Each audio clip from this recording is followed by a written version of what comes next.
Të nderuar teleshikues, mirëmbrëma. Ambasada e Shtetit Bashkuara në Tiranë ka bërë një njoftim të rëndësishëm, si thuash, ku ngre alarmin për sulme të mundshme në Shqipëri nga aktorë të lidhur me Iranin. Ndërkohë, qeveria e Shqipërisë mohon që të ketë një rrezik konkret. Për këtë çështje ka patur edhe debate në Parlamentin e Shqipërisë, ku opozita është ngritur fort tani, gjetur dhe një arsye për të thënë këtë gjë. Ky është problemi që ne do të trajtojmë në pjesën e parë të këtij emisioni. Do të flasim brenda kësaj pjese edhe për disa zhvillime në Partinë Socialiste, duket e çuditshme, por duket edhe si një farë rebelimi, ne do të diskutojmë këtu, ai sa mundemi të themi ndonjë gjë. Rebelimi brenda PS-së, e cila, për thënë drejtën, ka shumë vite, pas kohës Fatostanos, deri sot, është një bunker, dhe në krye të këtij rebelimi, në mënyrë shumë të çuditshme, është zonja Elisa Spiopali. Ne do të përpiqemi të themi ndonjë gjë për këtë. Pastaj në pjesën e dytë, ne do të kalojmë gjerësisht për problematikat e luftës, e cila si duket po kalon në momente akoma më interesante, më të çuditshme dhe më të rrezikshme, shumë të rrezikshme për botën. Jo vetëm në planin ekonomik, por në gjitha planet. Siç do shikojmë në pjesën e dytë, presidenti i Shtetit Bashkuar ka bërë një lajmërim edhe më serioz dhe të madh për goditje të mëdha të centraleve. Dhe i shpërgjigjur para tjetër që do të godasë impiantet e shfrytëzimit dhe për ta lënë të gjithë rajonin pa ujë, pa ujërat e ëmbla. Të mbetet domethënë gjithë ky lindje mesme në ujërat e kripura. Por këtë do të jemi në pjesën e dytë. Në pjesën e parë është zonja Klodiana Lala, faleminderit shumë, zoti Pres Zogaj, zoti Ermir Gjiniçi dhe Andi Bushati, faleminderit. Në studion 2 paralel me ne, duke qenë se është një ekspert i problematikave ndërkombëtare, por edhe të problemet të luftës që ka plasur, ne do ta angazhojmë zotin Marlin Laçi edhe në këtë pjesë, për pjesën e parë, pra për pjesën ku paralajmërimit të ambasadës së Shteteve të Bashkuara të Amerikës, Marlin, të mirëmbrëma, faleminderit. Mirëmbrëma, faleminderit juve. Siç tham, pra, ambasada e SBA ka paralajmëruar se mund të ketë sulme në Shqipëri nga subjektet lidhura me Iranin. Qeveria thot amënsim, dhe me njerë ka nisur, si tham, sheri pozit-opozit për këtë çështje. Ja, le të ndjekim sinkronin.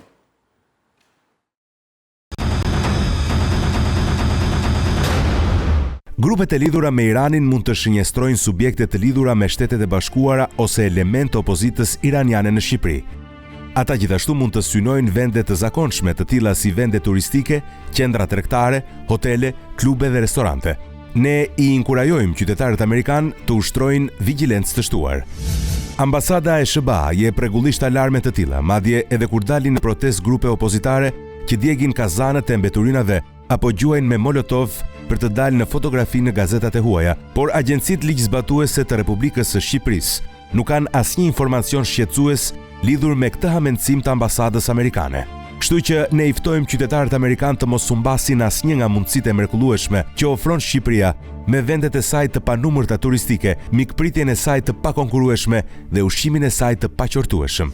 Ne si deputet nuk kemi asnjë informacion mbi çështjet që trajtonte dje njoftimi zyrtar i ambasadës Shtetet Bashkuara të Amerikës.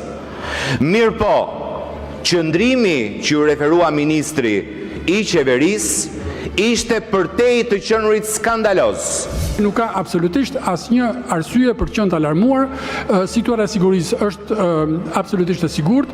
Ka pasur një komunikim dje nga zyra e shtypit të kryeministrit. Kam shtypin që duhet të qëndrojmë asaj, ndërkohë që ndjekim zhvillimet dhe për çdo gjë të re jam i sigurt që ministri i jashtëm apo ministrit e tjera do të informojnë në rrugën e dur. Unë mendoj se nuk mund ta kalojmë ne si parlament me mendjeleci, ashtu si ishte një komunikim i qeverisë i dieshëm që realisht nuk e kuptova mirë kush e kishte bërë, por që mbante erë mendjeleci dhe nënvlerësim.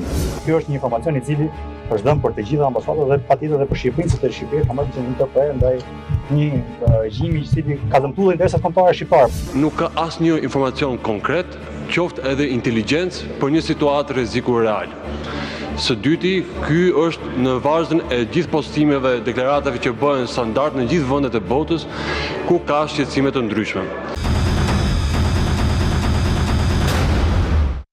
Pra kjo ishte një moment ku Ambasada e Shtetit Bashkuar të Amerikës bëri deklaratën dhe gjeti dhe rastin pozita do, pozita me çfarë të merreshin, sepse këtu gjithmonë kërkohet një rast për të vazhduar pastaj luftën e madhe që ata bëjnë me njëri tjetrin. Pra, foli ambasada, qeveria dhe pastaj debati. Tani, kush nga ju i pari, mund të më shpjegoj mua, kjo është një deklaratë specifike për Shqipërinë, apo është një oftim që SBA-t e kanë bërë edhe për vendet të tjera? Dini gjë? Kush e di më mirë këtë gjë? Tani, se më lejon, atëherë, unë kam pasur disa komunikime me Policinë e Shtetit për shkak se ato marrin masa për sigurinë në vend. Është një deklaratë ose më saktë një alarm që është dhënë për disa vende, por përfshirë edhe Shqipërinë për faktin se ne kemi numrin më të lartë të mujahedinëve që strehohen në kampin Ashraf 3 në Mans, bëhet fjalë për rreth 3000 mujahedinë. E dim se si ka ardhur fillimisht pjesa e parë e mujahedinëve u pranua nga qeveria e Zotit Berisha, më pas numri kryesor i tyre më i madh, 90% erdhi nga qeveria Rama dhe janë të vendosur një kamp i cili prej të paktën 2 vjetësh, nëse ju e mbani mend ndërhyrjen e policisë në Ashraf, është një kamp i cili ruhet në masa të rrepta sigurie. Patjetër që personalisht e shoh si jo ndonjë rrezik potencial, pra nuk shikoj që ne jemi një vend i rrezikuar nga sulmet e Iranit, por mendoj që mujahedinët në kampin e Ashrafit mund të jenë të rrezikuar përmes infiltrimit të eksponentëve të caktuar ose elementëve terroristë të caktuar, së pari sepse kemi patur disa të arrestuar dhe disa të vënë në akuzë për këtë çështje, kemi patur edhe disa kontrolle nëse ju e mbani mend nga prokuroria e posaçme dhe më herët nga krimet e rënda për individ caktuar të cilët pra ishin duke tentuar për të kryer sulme, por sulme me armë brenda apo jashtë kampit Ashraf 3, por nuk shikojnë në rrezik tjetër, në kuptimin e në një sulmi specifik apo të posaçëm. Ndërkohë që pjesa e dytë e rrezikut vjen përmes sulmeve kibernetike. Ne dim shumë mirë që përgjithsisht nga kampi i Manzës ka ekspert, pra mujahedinët, një pjesë prej tyre gjatë gjithë kohës synojnë dhe sulmojnë rrjetet dhe sistemet e Iranit. Nga ana tjetër, edhe hakerët iranian, edhe pse unë shumë pak e besoj këtë teorinë që sulmet kibernetike në Shqipëri janë vetëm nga hakerët iranian, përkundrazi mendoj që një pjesë janë nga brenda vendit, kanë synuar sistemet tona qeveritare. Kështu që në këtë aspekt janë marrë disa masa, por shumë ditën e sotme ka pasur masa të shtuara pranë ambasadës amerikane, ka pasur masa të shtuara pranë ambasadës izraelite, që është në zemër Tiranës, ka pasur gjithashtu një shtim të masave ose të kontrolleve në pikat kufitare në hyrje dhe në dalje, dhe ka pasur gjithashtu prezencë të policisë në vende që janë më të populluara, sikurse janë qendrat tregtare. Pra këto janë pak a shumë masa që ka marrë policia, por duhet kemi parasysh që e vetmja mundësi, ose më saktë, probabiliteti më i lartë që të sulmohen antarët e kampit Ashraf 3 ose mujahedinët thënë ndryshe, antarët opozitës iraniane, janë përmes infiltrimit të elementeve të caktuar dhe antiterrori ka mbajtur, jo vetëm sot, duhet ta sqarojmë, ka disa eksponent të cilët i mban në monitorim të vazhdueshëm dhe këtë nuk e bën vetëm, por edhe në bashkëpunim me partnerë të huaj. Jemi të qartë, pra mujahedinët e shkret bushat mund të jenë një faktori për ne të shkretët. Një vend i vogël që mujahedinët e shkret mund të ndikojnë që ne të na bien preç, kupton gjeti se edhe më afër Amerikës kështu. Deklaratë rutinë është rutinë ato që bën zakonisht ambasada kur paralajmëron shtetasit e vet, do që të jenë kujdesshëm kur ka një protestë, demonstratë ku diun, që e bën zakonisht. Për protestat e doktorit bëjnë këta. Nuk është e tillë, është tjetër thua ti, nuk është kaq rutinë. Dhe mendoj se një deklaratë që përfshin shtete ndërluftuese në këtë rast, edhe palë ndërluftuese, nuk mund dalë vetëm nga ambasada. Është një deklaratë që e lëshon ambasada, por është në sintoni për të mos thënë se ka marrë dhe një pjesë tekstit nga Departamenti i Shtetit dhe nga institucionet e sigurisë Amerikë. Pra kjo deklaratë kot nuk është, siç duket nga një... Në fillim të dallojmë preç, jemi okej me këtë që por, për te kësaj... Por kjo duket një deklaratë specifike për Shqipërinë nga që ne kemi mujahedinët, Apo është një deklarat që lëshohet për vëndet tjera? Me thënë drejtën, unë kam parë, unë shoh media italiane, franceze, edhe mediat amerikane, më pak me anglezit dhe diku, por ata i japin lajmet. Dhe nuk e kam parë si lajmë, them në vërtetë. Ndoshta është dhënë për tjera, po t'ishte dhënë, s'paku në Itali ose në këto vendet rreth e qark, ato e publikojnë. Nuk e kam parë, nuk mund të them se është vetëm për ne, por nuk mund të them as atë që nuk është edhe për tjerë. Për ne, mu më duket kjo që është deklarat që paka shumë paralajmëron për rrezik të grupeve iraniane. Pra kjo nuk ka lidhje me atë që po ndodhë sot në teatrin e luftimeve, që është Irani përballë SBA-s dhe Izraelit ose anasjeltas. Pra, më duket se edhe ata tani, nuk e kanë fokus për mendimin tim, se ata kanë hapë shumë fronte. Shumë fronte tjera dhe edhe nuk e kanë fokus. Bile as të mujahidinet tonë, që ka vite që janë këtu, nuk besoj se tani ata mund të përbënin rrezik kur ata s'kishin s'po luftonin me njeri. Por me gjithatë, mund të ketë skenar, Ylli, edhe nga forcat treta, edhe armiqësore ndaj Shqipërisë, që kërkojnë destabilizim, që mund të përdoren këto celulat e fjetura.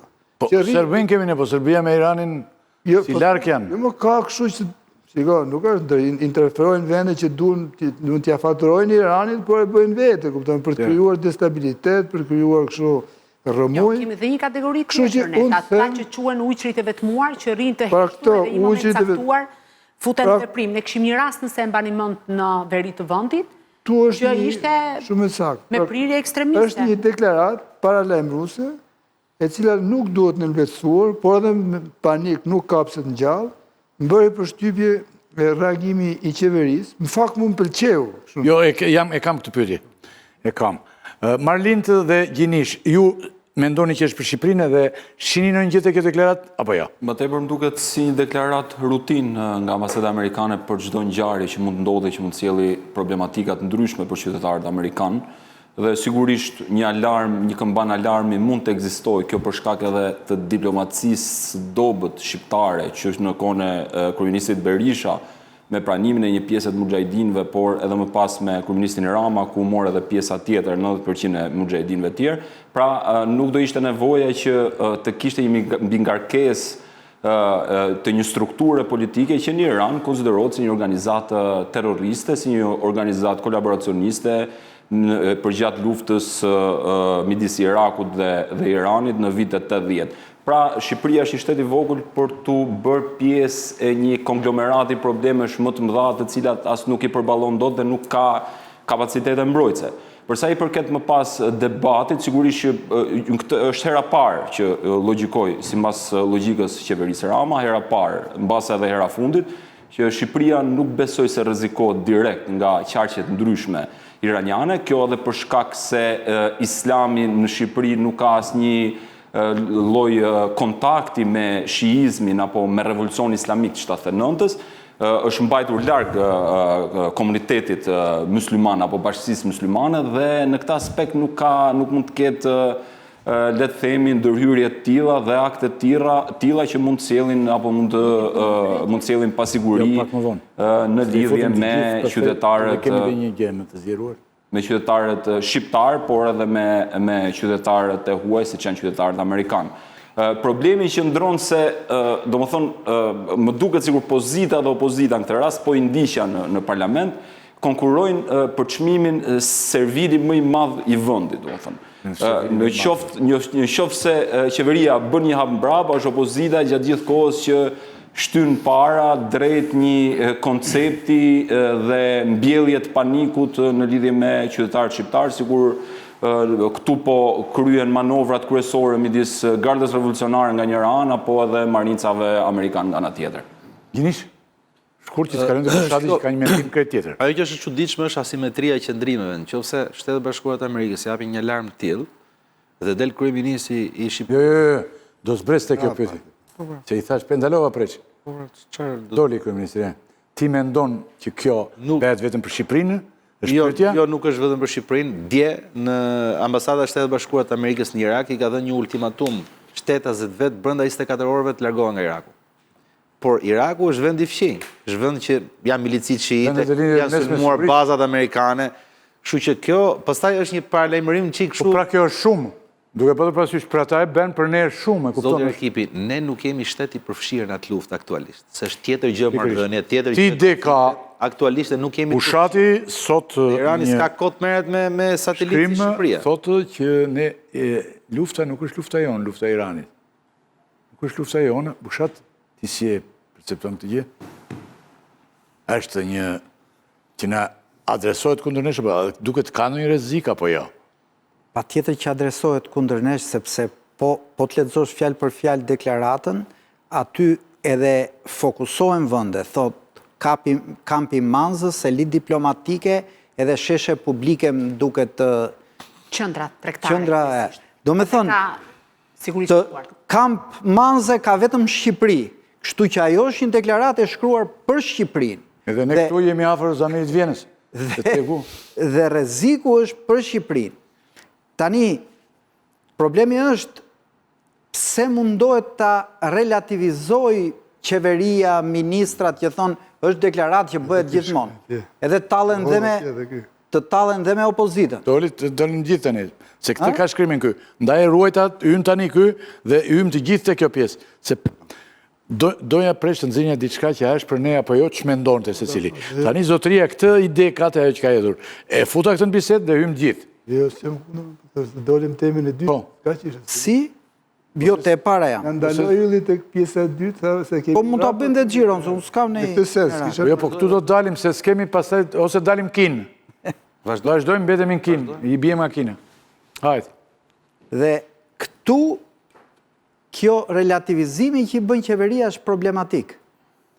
Pse ja bën këtë relativizim? Filloj, po, qartë. Pse ja bën këtë relativizim? Pra, ne kuptojmë që ajo është një deklaratë e shkruar për Shqipërinë, ministrat thoshin sot janë deklarata standard që bëhen për gjithë botën. Në deklaratën e qeverisë quaj hamëndësimi i ambasadës amerikane. Dakorto, nuk jam t'i marim si shkrimet shenjta çfarëdo që thot ambasada amerikane, se ja ka fut shpesher kot. Por, duhet ta marim si një opsion që ka një rrezik që qeveria po bën sikur nuk ekziston. Pse e bën këtë?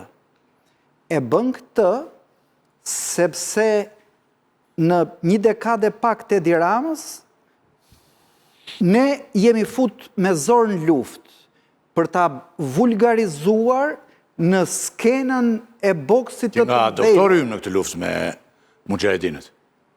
Edhe doktori nuk është... Komplet, këta janë me nderë bëllë pirës për ku vjen puna për të dy palët, e tha Marlindi, të dy palët janë në këtë punë. Por, kur të lëpim shumë? Nga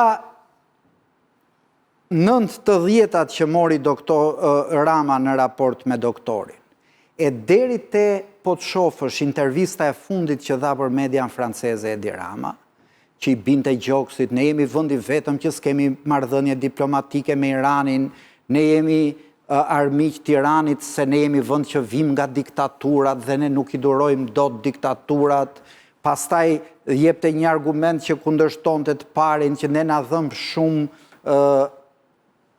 sherri dhe jo stabiliteti lindjes mesme. Pra, ne jemi fut me zorë në këtë luftë dhe unë prandaj them, kjo nuk është lufta jonë. Kur Edi Rama shkon dhe mban fjalime në Keneset që nuk janë në përputhje, besoj unë me sentimentet e shqiptarëve. Kur Edi Rama vihet në frontën e parë kësaj lufte, nuk mban as qëndrime si vendet europiane ku ne duam të aderojmë. Europa ndaj konfliktit në lindjen e mesme. Minimumi. Kryeministri britanik, francez, spanjoll, nuk është lufta jonë. Të gjithë temë, si dakord, s'po flasim për këtë. Ja këtu dolëm pra. Jo, kjo temë preç, po kjo temë është e rëndësishme jo është, po nuk po pyet. Se ne ndihemi sot të kërcënuar. Tregova, po ti se lexove. Pra, kjo është a ka një kontrol real? Po të hapësh, ato nuk e di. Se këtë duhet të diskutojmë, pra ju besoni që ka një kërcënim real, unë nuk besoj që Irani do godas Shqipërinë. ama element caktuar mund të përdore. Unë nuk marë përsi. Pra kemi arsye të shinjestroni nga Irani do të ky.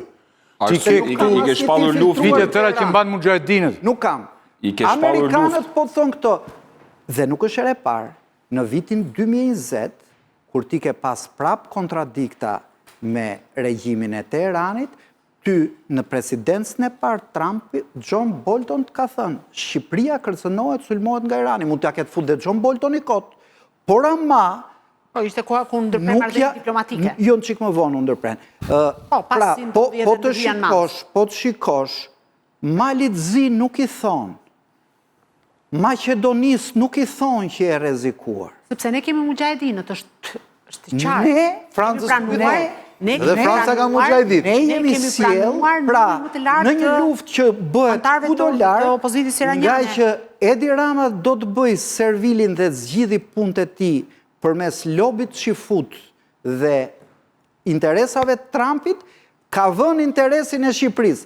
Inshallah s'na godasin kur, dhe mos po them. Ndoshta ka njerëz lartë në qeveri. Por arsyen për ata që kemi aty, me politikën që kanë të plot presh. Luten që të na godasin. Unë nuk dua ta besoj që ka njerëz lartë qeveri që luten që ne të na godasin. Për t'i thënë Trumpit dhe Netanyahu, shisa shumë sakrifikoj unë për ju dhe si do ma ktheni. Preç? Unë kuptova pyetjen të tillë që... Ta bëjtë njerë? Jo, pyetja është si e vlerësoni reagimin, që mendoni për vlerësimin e qeverisë shqiptare, përse pyetja që a do të hyjë Shqipëria në luftë, dhe luftë drejta, por kjo është temë shumë e madhe. Shqipëria ka hyrë në luftë. Me rezolutën një luftë praktikisht. O do t'i përgjigjemi pyetjes për të qenë konsumë Tani pret, Shqipëria, ja një sekondë, atëre. Pyetja, ka shpall shtetin po ja specifikoj, po t'i specifikoj. Si vetëm i vend botë, kemi shpall shtetin. Përveç që e ke shpall shtet terrorist, vetëm ne kemi shpall. Që e ka neglizhuar të tjerë, lere, atë është e refreskët. Ti ke vite të tëra këtu që mban mujahedinët. Ti nuk mban dot me nderën tënde dhe timen e kemi shumë të vështirë ta mbajmë këtu preç. Ne po mbajmë disa njerëz gjunat ata, ha? Shumë gjunat. Po, pyetja është, ne tani... Pra, ma lexo dhe se ma thej. Atere, ç'mendon ti për përgjigjen që ka dhënë qeveria shqiptare, se duket një përgjigje shumë... Atëherë pra këtë përgjigje. Se ai për atë foli. Unë mendoj që tek reagimi i qeverisë shqiptare në këtë rast, duhet të nënvizojmë dy elemente. E para, dy ministra thanë që s'kemi marrë asnjë informacion. Tu në qoftë se ka një rrezik që ndan vendi aleat me ne, sigurisht që informacioni spaku në thelbin e vet duhet ndahet. Pra, nuk e dia ju bërë ju përshtypje që qoftë ministri i brendshëm, edhe ministri i jashtëm, thanë që ne nuk kemi marrë në informacion, as nga agjensitë. Do të thotë se deklarata, domethënë e ka injoruar në faktorin politik shqiptar në rastin konkret qeverinë. Kjo është konstatimi i parë. Konstatimi i dytë, për mua, ka të bëjë me një qëndrim që bjen kundërshtim me atë jesmenizmin për cilën kemi folë dhe këtu, që ka të bëjë me 2-3 qëndrime që po përmendi ju këtu. Pra nuk është në atë linjë. Spaku ky qëndrim nuk është në linjën që ne jemi të parë që shpallim Gardën Revolucionare, organizatë terroriste, ne jemi të parë që shkojmë në shtetin e Meral, parë që shkojmë bordin e paqes, ndërtjerë... Edi Rama si kam betë vetëm të shpalli Netanyahu për çmimin Nobel për paqen, nuk ka qa bën më Rama. Pra në këtë rast, do të nuk ka qa bën më Rama për jesmenizëm. Vetëm të shpalli për çmimin Nobel të paqes Benjamin Netanyahu, vetëm kjo i kam betë. Një njeri që është nën akuzën e gjykatës ndërkombëtare penale të Hagës. E morë tani shkojti Nobelit. Ne duke fol për pyetjen që bën Ylli. Po, veç ka që kanë ngel Ramës. Më thënë drejtën. Kur bë pyetjen ç'mendon për çmimin, flas. E the pra. Pra, në këtë rast, po them edhe një detaj me figurative, po shto një detaj. Edhe herë, se themi s'ka arsye për me qenë shumë ngarkuar. Dy elementë. E para, rezulton se qeveria shqiptare nuk ka marrë ndonjë informacion. Kjo nuk do të thosë se ekziston rreziku, por një qeveri që nuk informohet, dhe nëse masi nuk informohet, del me një herë thotë, ajo është jesmene pastaj, nuk ka marrë qeveri. Bile, qëndrimi i saj në këta që thotë, na thoni edhe ne herë para se sa ti thoni popullit shqiptar se qa lëviz këtu. E para e dyta, thashte që... Pre, që ka përgjithjet në propagandë qeveria Rama për mujahedinët? Se kur erdhën mujahedinët, ne e dinin të gjithë që s'kemi mundësi për të ruajtur rendin të sigurisë. E dyta, ne nuk parandalojmë do të ngjarjet këtu, do ruajmë mujahedinët. Ky qëndrim që do të dëgjojmë dhe çfarë thotë autoritetet shqiptare, në rastin e konkret, bjen kundërshtim me jesmenizmin që na ka shqetësuar ne edhe ose zhvillimi është vëllim. Tash ti do me nxjerr, i ka dhënë ujë gomarit, nuk ka se si tjetë, se kur thotë që nuk na rezulton ne. Po varet kur gomari jep ujë ti o pret, nuk është lidhja kjo tani. Po ti s'ke asnjë lidhje me atë, se ti tash je fiksuar në një gjë. Qeveria, po sikur kishte thënë qeveria jo, po thotë ky shiko prap. Domethënë ka thënë gjë. Ka thënë gjë. Se parit unë dhe ti, po tishim racional do të thoshim, po pse na futet në këtë valle? Që s'është vallja jonë. Nuk është ky për debat, e kena bërë debat. E kemi thënë ja 5 herë, do ta përsërisim prapë. Po jo, po tani ra lufta edhe nga Afrika do ta themi më pret se ta hamne të shkruar tani s'kishte kuptim ajo, po sot merr kuptim. Deri dje s'kishte. Ka punë civilise. Deri dje na sulmonin këto. Hakerat po tani të bien të raketën ai. Po themi gjë logjike tani. Nëse këtu logjika nuk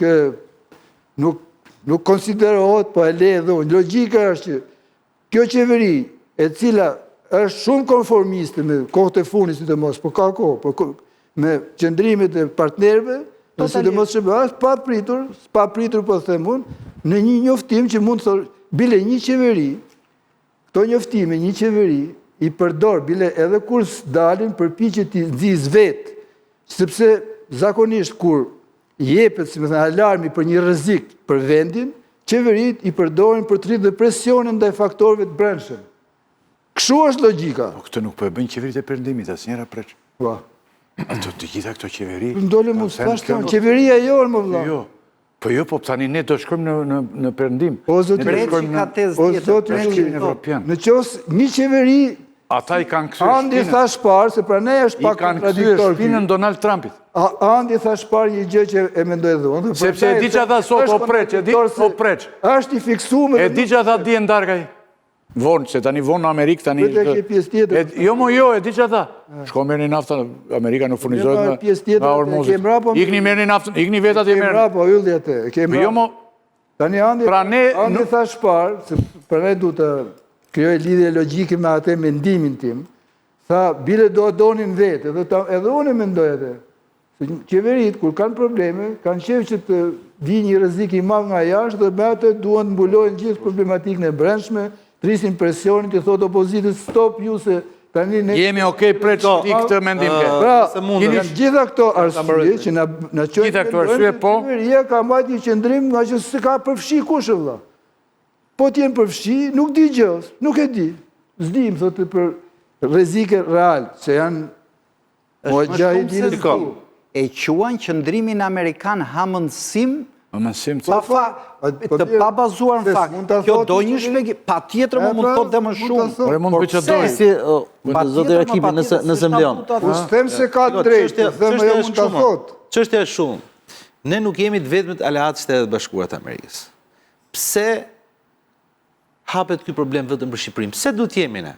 Është vetëm çështja Meku, tha zonja Lale me drejt, po ka opozitë shumë fuqishme politike Franca dhe nuk ndjehet e kërcënuar. Madje edhe me korridore diplomatike me Iranin mundohet negociohet sjelljen në një plan paqe, siç është ajo mbledhja që po bëhet sot me iniciativën e Britanisë.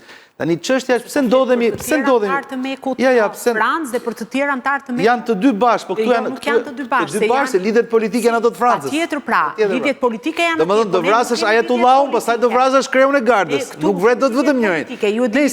Nëse që mos e bëjmë, ne u ta mbaroj të lutem. Pse ndodhet këtë situatë? Mendimi është më shumë i thjeshtë domethënë. Kjo historia hamendësinde e Shtetet Bashkuara të Amerikës, kjo lloj mediokritet, është thellësisht mediokritet dhe më vjen keq që dëgjoj nga ministri i jashtëm, i cili deri dje përplasin Këshillin e Sigurimit dhe bënte Supermanin. Qoftë me Rusin, qoftë me ambasadorin rus, qoftë me çështjen e Iranit. Kjo është retorika e këtyre karagjozëve që kemi në shtetin shqiptar. Retorika e këtyre që përfaqësojnë shqiptar dhe veprimet ekstreme që bëri Edi Rama. Veprimet ekstreme. Kur ai nuk është informuar për asgjë, çfarë do thotë? Jo, se kam aty fare, me kam fare dhe nga pjesë. Preç, unë thash, Shqipëria është një vend, unë të thash në fillim të herë, Shqipëria nuk është një vend që është përfshirë në luftë. Pse ndodhemi këtë situatë? Sepse është vetëm sjellja e politikanëve tonë, nuk mund të shkonte Edi Rama në bata atë flalim të turpshëm në Keniset. Po se ka bërë asnjë vend evropian pra, se ka bërë asnjë vend i botës. Dhe kjo historia që ky bën flamurtarin e sionizmit për gjetë në lob në Tel Aviv dhe për të bërë lobingjet e veta pranë Trumpit, ka lënë kolateral Shqipërinë dhe shqiptarët. Ky është problemi. Më themi që kur nuk gjen argument, shoh shpesh, nuk gjen argument për pyetjen konkrete, gjithmonë pastaj kërkojmë hallakatimi të tema që i kemi trajtu. Po pra, po flasim si jemi në këtë situatë. Pra, sepse pyetja ishte kjo që bani Ylli. Këtu që po të hapim tema të tjera, po kemi dhe ne. Po pyetjen ta thash, po përgjigjen thash. Unë nuk e ndjej të rrezikuar sepse nuk jemi palë. Por retorika dhe veprimit e këtyre ne po na zhysim për ditë. Banu koherent pra. Nëse nuk ndjehesh i rrezikuar, se pranaj ka inkoherent. Edi për çfarë nuk ndjehemi rrezikuar për një goditje direkt, ha? Për një goditje direkt nga Irani. Po ndaje praktikë. Sepse është tjetër gjë. Prit. Nëse ndjehesh i rrezikuar, pra ti mendon si qeveria.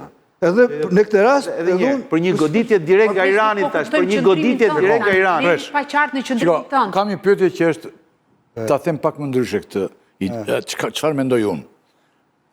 Unë mendoj ndryshe nga ty dhe po ta bëj pak më ndryshe pyetjen. Ore këta mujahedinët që i marrin i plasën këtu. Amerika është një kontinent, pse si morën ti çonin atje? Kupton gjeti nga kjo? A të bëjmë një pyetje tjetër, më fal se po ta prish. Po sikur Mossadit bën Shqipëri të njëjtin plan që bëjnë Arabi Saudite dhe Katar, që u kapën gjithë ato agent Mossadit gati për të vënë bomba atje. Po sikur ta bën vetë izraelitët tu pastaj. E kjo është historia e këtyre lidhjeve të postra që bëhet Irani. Kjo pyetje tani është tjetër kjo që the ti. Jo, është e njëjta gjë. Jo, kjo është pyetje. Sepse unë po them, a jemi në rrezikun e shënjestrimit iranian?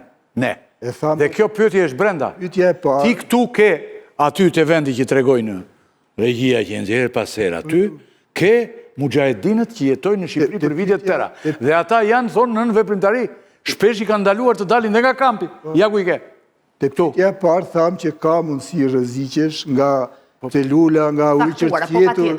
Mendoj, kemi mendimin se garda revolucionare dhe shteti i Iranit... Po këto të megut mund të bëjmë... Fali minut. Po pa tjetër, edhe mund të përdorin vetë. Sepse para disa vitesh... Ore shërbimet mund të bëjnë, shërbimet. Shërbimet, pra, për garda revolucionare i Iranit, tha shumë, që ke mendim, nuk e kanë fokus tani, se ka i 100... Po prej që pyetja shumë e thjeshtë, pse jemi në këtë ditë? Për shkak të vendimeve politike. Sepse ne kemi një vendim politik të Sali Berishës, që pranoj mujahedinët e parë, kemi dhe një vendim politik të Edi Ramës, që ju nënshtrua vullnetit, po të nuk të marrë të marrë se të duava qerekore, dhe nuk të... Jo, më nuk e ka pojë... Mënyra se si e bera, pastaj ti s'do të pranosh.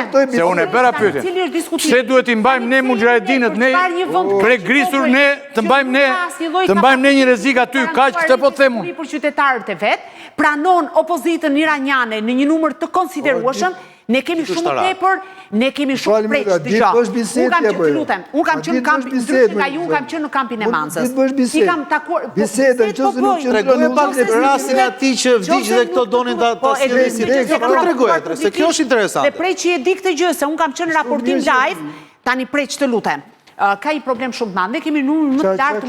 Atë mbaroj tani. Çfarë replikosh mua? Ja po replikoj, ja të them unë çfarë replikoj. Po ta bëjmë bisedën që ta kuptojnë njerëzit. Tani problemi është që ne jemi në këtë situatë për shkak të qëndrimeve politike dhe të vendimeve politike, që kanë qenë veprime politike ose vendime politike që Rama dhe Berisha janë nështruar Shtetet e Bashkuara të Amerikës apo interesave. Si kush i ka marrë? Më thuaj një vend tjetër. Po i merë mëse Shqipëria është tu, Shqipëria ka marrë dhe Afganistan. O preq, më thuaj një vend tjetër, kemi patur 5 ujgur, të lutem ne kemi patur 5 ujgur, kemi mujahedinët dhe afganët që i morën po ashtu me një vendim politik. Ti s'pagun asgjë, të mbrojnë Shqipëras, do bësh asgjë për ta ti. Se të duket normale ajo që po ndodh me afganët. Normale të duket, ke shkuar ndonjëherë që i more mirë. Ke shkuar ndonjëherë kampin e Mancës shohësh që ndodh. Që i more mirë. Tash ju normale nuk është. Pastaj doni çdo gjë nga Amerika, edhe të mos i bësh asgjë për Amerikën. Irani as nuk ka fare në listën e vet. Të vrit, vetë vrit. Po jo më s'ke vetë vrasje, aty është marrë në një kontekst tjetër, tani ata janë aty qa, me qenë se plasin lufta atje, tani ti nxjerrim jashtë, po që janë këto mua Po kush e tha që ti nxjerrim jashtë? Ne themi Po që përse janë marrë, po thunë, po janë marrë. Parandalojmë. Ore, çmimi i naftës, e disa shkoj për shkak të Jemi në Amerikës. këtë situatën ne. Çmimi i naftës. Po pra po, çmimi te ty o te ty. Për Shqipërinë Te ty mo te ty. Këtë mu përgjigj. Për një gjë që i ke lëshuar predhat. Politika dalë Dhe të fut te ty, në histori. Kjo është me qeverinë tonë tani apo me luftë? Preç, nuk është çështja që ti përzon. Preç. Çmimi i naftës është ka lidhje me qeverinë tonë, me Shqipërinë apo me luftë? Po është ngritur në këtë botën, me përjashtim të Amerikës. Ka mundësi më. Por si ndan tema ti tani, unë nuk të thres për leksion këtu më zotri. Ço leksion? Ke bën leksion për një temë. Jo, dek, më thua leksion se pedagog. Kush dek më dek, mo? Dek, s'hidhem. Ore, unë të kam bërë vetëm 3 pyetje deri tani. Të kam thënë, a ka rrezik iranian për Shqipërinë? Po, një. Nuk u përgjigje. U përgjigje më thash. Se si përmend asnjë këta Mujahedinët. Siguri ke vëllezër. Ti si përmend Mujahedinët. Ylli, çështja është e tillë. Ta mbyllim me se ti ke mund vlezër. Ato i ka marrë Shqipëria në një kohë kur SBA kishte nevojë. Dhe ne duhet të pranojmë thua ti, sepse Amerika na ka bërë gjithë ndihmat dhe ne duhet të mbajmë. Edhe Mujahedinët dhe afganët dhe leshin dhe preshin. Të gjithë njerëzit që kanë hall duhet vinë në një halet vogël që jemi ne. Jo të gjithë, jo. Ka Mujahedinët. Po ku kanë vajtur? Qenë opozita e Po Afganistanin, që si mori Amerikë? Që si tërgoni i vend perëndimit? I ka marrë Shqipëria në një kontekst. Se bën pazare politike, zoti Rakipi, na i sonë e bën durate, na i lanë në Shqipëri. Çfarë dëmësh kanë sjell ty ata? Kush? Çfarë dëmësh kanë sjell ty? Ja, pra këtë, prandaj Cile, çka ka ndodhur? Çka ka ndodhur? Prandaj jeni. Po çka ka ndodhur? Jo vihet turp. Çka ka ndodhur? Po pret, kanë sulmuar Iranin nga ngritni alarm me kot. Po pret. Se politika shumë mendon vllap, ta respektojmë mendimin e. Shumë qartë. O ti si Shqipërinë nga Manza të pranon pra. Kështu mendon. Nuk mendoj vetëm kaq. Ti ke marrë ato, ke marrë opozitën, ke marrë opozitën e një vendi që shtyp lirit dhe drejtet vendin e vet për dekada që është Irani. Po mirë, më mirë ke bërë, po si janë sjell ato në Shqipëri, dakord, që të ofron garanci për sigurinë kombëtare. 3.000 vetë, po dhe ti tani je shqetësuar pse kanë marrë ato? Ato nuk mund të tërheqin Shqipërinë. Kam qenë shqetësuar dhe qëndrimi im është i palu kundër. Ishe lëvizje shumë humane. Po bisedë logjike apo vazhdoni kështu? Le ta mbyllim këtë pjesë, sepse por flasim ne bëm shumë mirë që i morëm, por nuk i kushzuam. Dhe ato kanë sulmu nga territori Shqipërisë, që i ka prit, që i ka dhënë strehim, që i ka dhënë garanci shtetin e tyre Iranin. Dhe ne kjo na implikoj o burr. Për këtë pjesë flasim. Apo ç'është pse mbajmë njerëz që kanë nevojë le të mbajmë, mos ka asgjë të keqe. O tani lutem, ka deklaratë zyrtare Irani disa herë që nga Meku ka sulmuar institucionet iraniane. Kibernetikisht. Fushat marrin që të konkludojmë. Ka bërë për protesta, për organizime atje. Si, do marrësh ti tëra garanci që të rish tu drejt zinxhirin dhe të mos. Jo, kjo ishte marrëveshja. Marrëveshja ishte që ato nuk do bënin aktivitet në Shqipëri. Do marrësh asnjë gjë përsi, nuk mund të kthehet shtetin në me shtatporta, Ylli. Do marrësh refugjat. Ja njerëz se diskriminuam për shkak të ç'do të qesh? Për shkak mos janë ngjitur me ne, Marlindin e diskriminuam pak. Marlin, politikisht shteti nuk mund të kthehet në me shtatporta. Neve kemi afganët që konsiderohen si kolaboracionist nga regjimi i talibanëve në Afganistan. Morëm ujgurët. Ujgurët, pastaj ujgurët është çështje tjetër sepse nuk është se kanë përbërë ndonjë kërcënim paktën për Kinën, janë shtypur. Nga ana tjetër kemi Mekun, i cili konsiderohet si organizatë terroriste nga Irani. Nga ana tjetër kemi edhe një organizatë terroriste, e cila konsiderohet nga Republika e Turqisë si organizatë terroriste, që shumë eksponentë të saj gjejnë vend në Shqipëri, madje qeverisin edhe komunitetin musliman të Shqipërisë, dhe kjo përbën një rrezik vete, sepse mbase edhe ato mund të aktivizohen dhe mund kryen sulme qoftë kibernetike, por edhe terroriste ndaj Republikës Turqisë, dhe do ishte një problem i madh. Por Shqipëria është kthyer një anë me 7 porta.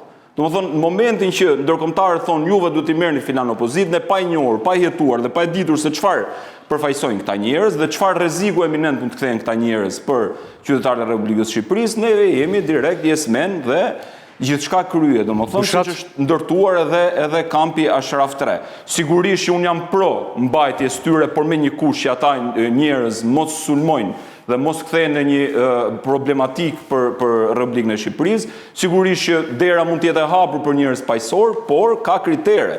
Sepse besoj institucionet qoftë antiterror dhe qoftë institucionet tjera të sigurisë e din shumë mirë se çfarë aktiviteti është kryer atje. Kjo sigurisht nuk është për të relativizuar regjimin e ajatollave, patjetër. Ama duhet të jemi serioz në aspektin e vendimarrjes diplomatike, pasi neve nuk e kemi pritur që pas pothuajse 15 vitesh, nga viti 2011 me aktin e Sali Berishës më pas vijues të Edi Ramës, mund ndodheshim në një konflikt të tillë që sigurisht është nxitur edhe më tej nga kryeministri Rama, i cili në format më të shëmtuara të servilizmit ka ndërmarrë hapa, qoftë me deklaratat e tij në Kneset që akuzonte gjatë gjithë kohës rezistencë palestineze dhe nuk tha asnjë fjalë për një person i cili kërkohet nga gjykata ndërkombëtare penale Hagës, një kriminal lufte dhe kryes i krimeve kundër njerëzimit. Nga ana tjetër kemi dhe aktin e shpalljes luftë de jure me rezolutën e shpallur për Iranin, njohjen e Iranit si një shtet terrorist. Po vendet tjera nuk kanë shpallur këtë? Nuk ka ndodhur që vendet e shtet. Institucionin mund ta shpallësh si organizatë. Po. Dhe ky është problematik në vete pasaj se si do i riparoj Republika e Shqipërisë marrëdhëniet nesër me Republikën e Iranit, sepse zakonisht fuqitë e mëdhaja, siç janë Shtetet Bashkuara të Amerikës dhe Irani, në fund fare i gjejnë gjuhën e përbashkët. Dhe jam i gjykimit që mbas pak kohësh do ta gjejnë këtë gjuhë përbashkët, por problemi është me Republikën tonë, e cila është e para në frontin e konformizmit diplomatik, thjesht për të përfituar ndonjë vit më tepër në pushtet ose më shumëta për të shpëtuar prangave të drejtësisë. Ushat, pak fjalë që të ikim nga ky moment, se do të kemi zhjellime në ditët që vinë. Unë e thash pak a shumë, po me pak fjalë është kjo. Çdo shqiptar duhet i bëj pyetjen vetes. Në këtë konflikt që është shumë larg nesh, ne duhet të jemi pal apo neutral? Çfarë fitojmë nga të qenit neutral dhe çfarë fitojmë nga të qenit pal? Dhe kush na fut për dhunshëm, të jemi pal, kur në optikën time ne nuk na intereson të jemi pal. Nuk ka Shqipëria asnjë interes të jetë pal në këtë luftë. Dhe këtu, nga një politikë shtetërore, kthehet në një diplomaci personale që shërben vetëm një njeriu dhe jo interesave të shtetit. Pa debat preç, palë apo indiferente, si do ishe më mirë për ne në këtë situatë të që ngriti Bushat. Da, të ka qkolla e dhe. Jo. Natyrisht që si mendon ti më burr? Shqipëria të ketë protagonizëm që nuk i shkon, edhe madhësi saj. Por ti tani ke përcaktuar një aleancë strategjike dhe konformohesh me atë. Je vend i vogël. Për shembull, për pjesëmarrjen në bordin e paqes unë kam qenë dakord. Për veprimet tjera mrapa sigurisht që ka teprime. Qartë. Jo për fjali, jo për vizitën në Izrael, por për fjalimin i cili kishte për qëllim vetëm që paka shumë t'ju bën të qefin aty, po ajo problematika aty është komplekse, sepse ka shumë krime, vrasje, fëmijësh e tjerë. Në këtë sens, Shqipëria, për mendimin tim, nuk ka pse merr protagonizëm, kësaj qëndroj, duhet të jetë më shumë në sintoni me vendet e Bashkimit Evropian, të cilat e konsiderojnë këtë luftë si jo luftën e tyre, dhe për mendimin tim kanë të drejtë, nuk është luftë. Sepse nuk është lufta e tyre, nuk është as lufta e NATO-s. As e NATO-s. Pra nga kjo pikpamje, Shqipëria mund të jetë ma rezervuar. Qartë, jemi shumë të qartë, zhvillimet dhe të tjera, në pjesën e dytë jemi posaçërisht për luftën, megjithësisht Marlin pi një kafe poshtë ti dhe pastaj ngjitesh lart për pjesën e dytë, cilën do të zhvillojmë megjithësisht dhe me problematikat të qarta. Tani, kalojmë në dy probleme brenda vendit. Në Partinë Socialiste ju thash në fillim, kanë filluar të shfaqen disa pakënaqësi. Madje nga njeriu që kur nuk shkonte mendja se mund të rebelojë. Në 30 ca vjet sa kemi ne preç këtu, për shembull, ata që kanë qenë fluks i dikujt nuk rebelohen deri në fund. Është si të rebelohet flamuri, për shembull. Rebelohet do të flamuri. Jo, dhe sidomos një grua. Dhe sidomos një grua, ajo që ndron besnike të gjitha, grua siç është Elisa dhe ne u habitëm shumë. Bet fjalë tani për Elisa Spiropalin, e cila ka bërë një reagim filozofiko-kritik sot. Kishte brenda dhe shumë filozofi, edhe kritik, por pavarësisht mbështjelljes filozofike Bushat, të lutem, Bushat pavarësisht mbështjelljes filozofike që kishte bërë zonja Elisa, kuptoi që e ka kundërdi Ramës. Ja, të ndjekemi pjesë deklaratës dhe të diskutojmë rreth këtij problemi. Si mundet të ndodhë kjo gjë? Ka ndodhur gjë e tmerrshme. Erdhi Qameti e kemi vënë ne.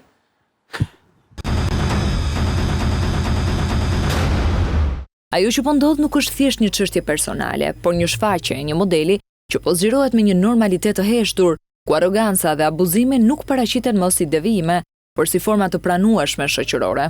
Ky model nuk imponon vetëm vendime, por ndërton një kulturë ku bindja konsiderohet virtyt dhe përshtatja shpërblehet më shumë se merita, duke zhvendosur gradualisht politikën nga një hapësirë konkurrencës së ideve në një strukturë të mbyllur, ku rëndësi ka sa përshtatesh, jo sa vlen. Në këtë rrjedh, fitoria fillon të humbas përmbajtjen e saj morale dhe reduktohet në rezultat, ndërsa besimi që e legjitimon atë dobësohet në mënyrë të padukshme. Dhe kur iluzioni zëvendëson reflektimin, atëherë edhe dinjiteti fillon të trajtohet si një element i negociueshëm, i varur nga momenti dhe nga pozicioni, jo si një vlerë që qëndron përtej pushtetit. Këtu fillon edhe heshtja e debatit, jo si mungesë mendimesh, por si mungesë hapësire për t'i vënë në jetë. Sepse debati nuk zhduket, ai shtypet dhe kur shtypet nuk krijon qetësi, por grumbullim të padukshëm tensioni. Dhe pikërisht aty ku debati zëvendësohet nga dakordësia e heshtur, meritokracia fillon të përmendet si parim, por nuk funksionon më si praktik, sepse ajo kërkon një drejtësi që nuk pranon kompromise me rahatin e pushtetit. Në këtë klim, frika nuk ka nevojë të shpallet për të ekzistuar, ajo ndihet, shpëndahet në mënyrë të heshtur dhe bëhet pjesë e një rendi të ri ku njerëzit mësohen të masin fjalët, jo për nga vërtetësia, por për nga pasojat. Dhe kur kjo ndodh, liria humbet karakterin e saj, si ushtrim i përditshëm dhe reduktohet në një dëshirë që përmendet më shumë se sa praktikohet. Kjo është ndoshta forma më e rafinuar e kufizimit, kur liria nuk ndalohet, por zbehet. Ndërkohë Europa mbetet referencë përhershme në diskurs, një fjalë që përdoret për të legjitimuar çdo drejtim. Fitoria nuk merret, ajo provohet. Meritohet kur njerëzit nuk të ndjekin nga frika, por të besojnë nga bindja dhe kur largohesh mbetet respekti, jo vetëm rezultati. Vetëm Grida e Dumës e kam dëgjuar një pjesë të këtij lloji diskursi, shumë interesant. Po jo ka e kishte më filozofik, shumë filozofik dhe shumë, si ta kuptojmë të deklaratë tani. Zonja Spiropali ankohet që nuk ka meritokraci dhe ka arrogancë në PS. Duket që jo vetëm lufta e madhe që ka rënë, Irani me këto, Trumpi që godet dhe vërtet, po duket që Qameti erdhi dhe këtu. Qameti madh Bushat si kupton të këtë. E kam vështirë të ndaj midis atë kufirin midis aktit politik dhe xhelozisë femërore. Po që e dyta s'do ja vlente fare ta diskutonim. Po tjetë e para, prap nuk është... Xhelozi femërore kua, se si të vetëm mendje për gjera. Mos është kjo si xhelozia për ballukun, thotë. Po padyshim, be. Po thue se popullata nuk e kupton, orë. Prandaj e ti që ta zgjera. Qartë. Do me thënë, atëherë të dytën duhet ta anashkalojmë, do të merremi me të parën, po nuk gjej aty, ne ishim para 2 javësh këtu. Nuk është xhelozia femërore, thotë, ta heqim këtë. Se s'do ja vlente ta diskutonim, po të jo duhet ta mbyllim si temë. Nuk ja vlen qofse është xhelozia femërore. Në qofse është e dyta, ne ishim këtu para 2 javësh dhe folëm për Saljanjë dhe për kritikat që ai bën mungesës garës, autoritarizmit, arrogancës në PD. Dhe paka shumë mbajta të qëndrim, të zgjohesh sot dhe të thuash që PD-ja e Berishës apo PS-ja e Ramës janë arrogante, njerëzit fillojnë të qeshin edhe të gjuajnë me gur. Sepse ti ke bërë karrierë dhe ke pranuar duke e pranuar atë forum si t'il.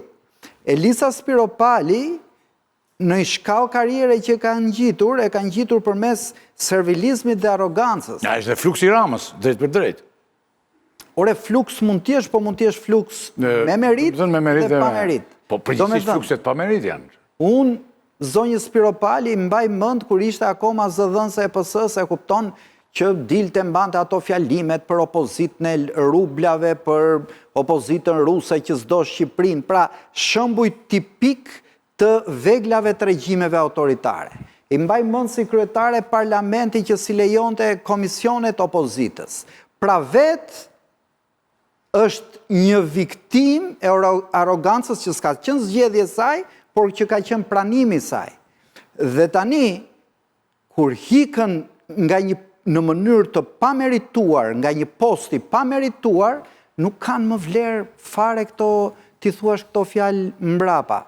Në PS e ka thënë Ben Blushi që në 2017 është autobus ku nuk i flitet shoferit.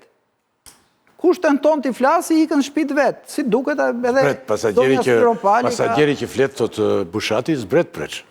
Me autobusit dhe... Unë në analizët e mija zakonisht, sidomos në shoqërinë e hapur, unë fokusohem... Shoqërinë e mbyllur në cilën jetojmë. Po the shoqëri e hapur... Unë fokusohem zakonisht të qëfar, jo të kush. Kjo kush ka qenë vjetët. Kjo kush është për ta bërë asgjëja të qëfar. Pastaj mund të flasim për kush, por mas të flasim njëherë për qëfar. Kush në shkuptim? Spiropali, po ajo kemi është ngjarja. Ne do flasim për çka ka po Spiropali apo kush është Spiropali. Do të thënë Spiropali për mua kjo që ka bërë një skaner i problematikave të hidhura që janë dekantuar në Partinë Socialiste gjatë këtyre viteve, që po vinë duke shpërfyer. Si kesh këtë fjalimin ti me një tjetër bësh. Pra është një skaner dhe një tekst shumë i bukur. Nuk e bën kushdo. Ky tekst? Po. Ka definicione të thella. Definicione të thella. Blokimin e debatit, blokimin e lirive një parti. Po pse pas skaner pas 15 vjetësh bëhet kjo punë për Edi Ramën? Kur ti vihet, kur atë e dinë ata, kur ti vje. Ajo e bëri këtë se po vojë nga ministri e punët jashtë. Mos e marrim ato që thot Bushati, xhelozinë emërore. Transmetojnë herë, do shikoni që ka Jo, nuk e transmetoj me unë. Definicione, jo, po duhet. Niki në dajta, fshiem pëse. Skanon një parti e cila është bërë homogene, partit homogene, nuk janë partit që kanë një lider autoritar, janë shumë më shumë. Për homogene janë partit që shndrohen kazermë, ku nuk piptin asgjë, ku ka triumfuar kulti i njeshit, i cili ndërton gjithë politikën e vetë mbi improvizime, në ekstravagancë, e tjere tjere. Ajo që i ka qenë pika ujë që ka dërët gotën për mendimin tim, ka të bëjmë me këtë ndryshimin e kursit të Edi Ramës, fundi, në lidhje me drejtësin, kur e kaloi fokusin nga akuza tek korupcioni. Tani nuk është më problem korupcioni, po është akuza, në thelb. Dhe e cile u pasua me këtë votimin e Belinda Balluku, të cile është ngarku me detyra tjera, duke relativizuar pandehjen. Dhe thënë, në emër të prezumimit pafajësisë që mos zgjasi 5 vjetë, këtu relativizohet dhe normalizohet qenet e pandehur, me funksione, me detyra, që shtyn, vazhdo të marë pushtet edhe në dëm tjerve që po rebelojnë. Nga kjo pikpamje, unë them që është një sinjal alarmi që e jep dikush, edhe duhet ta përshëndesim. Nëse jemi në një mendje gjithë, këtu, spakur këto që janë këtu i kam dëgjuar, që thonë që Partia Socialiste është mbyllur. Partia Socialiste njëri thotë e merr ban ministër e hek, e merr. Të dy janë mbyllur. Atëherë nëse është ky problemi, atëherë njerëzit që dalin, kur do që dalin dhe kush do që dalin. Do me thënë ti që dhe unë që kemi rënë legenit 30 e ca vjetë që të mishë mbyllur, duhet vi Elisa me një fjalim filozofiko që nga e tregoj nea. Ty këtu që po flete. Po ty kështu ta kanë treguar gjithmonë dhe të kanë nxjerrë jashtë. Që s'ka lidit? Të kanë marrë dhe kanë mbyllur për këtë shkak se ti ke qenë për të hapur. Zotri ti ke qenë për të hapur gjithë kohën. Ma thu shpeshte, unë zotri kam dalë... Po ta them për pozitivisht për ty mo. Jo mas 20 vjetës. Para 30 vjetës. Mas një viti. Bravo. Mas një viti. Po pra, nga të paktët. Kam sakrifikuar... Nga të paktët, me gishta dore në mrohen. Dhe bravo të qoftë. Unë nuk e përdor shembullin tim si model për asnjëri. Po kë shembull të përdorim këtë tania? Ata që dalin. Mos dal kërkush thotë ti. Po do dalin, po ka dalë dhe jo. Po çfarë thot? Po do dalin... Me do të themi dhe rënë. Vjen një moment që shpërthen ajo fuqia, se zjen e zjen. Nuk kemi këtu për të ndarë dekorata, preq. Du themi Unë gjë. bëj një emision, po të lutem shumë. Unë të them ty që mendoj për ty. Dhe ato që thash ishin gjërat e mia për ty. Që ke vërtet aq vjet, një vit pasi ke hyrë. Dhe bravo të qoftë. Por unë tani nuk vi këtu të ndaj, po ja, po të lutem shumë, ti po kërkon që unë të ndaj dekorata, të marri një dekorat këtu tja. Po do dalë dikur, si të mos dalë... Një dekorat e Elisës, një dekorat e Erionit, një dekorat pjesën e parë kishim, edhe dramës për Iranin, kesh palli... Jo, të themun nga na ime, të them mirë metaforike. Metaforike, jo, nuk do ndaj vërtet, më jo. Ne, a jemi që aty të mos flasë kërkush, apo të flasë dikush? Kjo është pyetje. Me jemi presh që të themi që kur ne bijem nga kali... Kush është ai që flet? Kush është ai që flet? Çfarë përfaqëson ai që flet? Pse s'duket e besuar ty kjo? Kjo ka bërë në karrierën Partisë Socialiste, ka marrë postet aty marrën me solidaritet, duke mbështet shefin e ka qenë pa konkurim, pa meritokraci, pa vlera. Kjo është nga ato njerëz që Edi Rama i mori nga rruga, pa firmos një herë në bordero, pa punu një herë në jetë vet dhe i boni deputet. Kjo është një njeri që sa hapi kur gojen, kur Edi Rama preu koka shumë më të forta se kjo, dhe më serioze se kjo. Dhe kur vjen reagimi kësaj? Momenti që heqin nga puna, momenti që heqin nga ministra. Unë do ta pranoj këtë pjesë o preç, nëse do të fliste dikur kur do ishte.